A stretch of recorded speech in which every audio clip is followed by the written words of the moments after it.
social movement of the Republic of Saka, future of mother tongue Russia. My name is Viluyana Nikitina. I'm a representative of the Saha indigenous people who live in the northeast of the Asian part of the Russian Federation. In our republic, the number of children who know Saha language as their mother tongue decreases every year.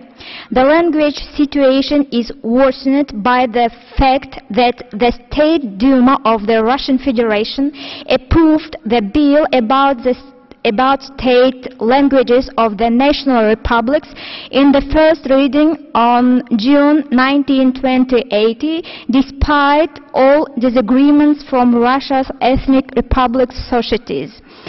According to this bill, the state indigenous peoples' languages of Russia's national republics will be taught only on the voluntary basis at the request of parents. In our opinion, this bill has a restrictive nature. In this connection, we ask you to share successful examples of protecting language rights of indigenous peoples, also to give us advice what should we do in this situation in order to protect our rights.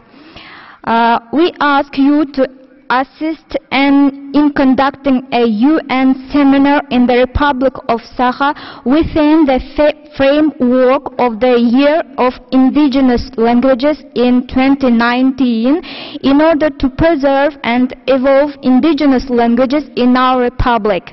On this May, we sent a letter with the same proposal to Ms. Chandra Roy Henriksen, chief of the SPFII, but we didn't get any answer yet.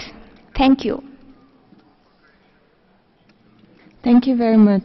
Bolo David Nicolas, Collective Information et de Défense des droits du People Kanak.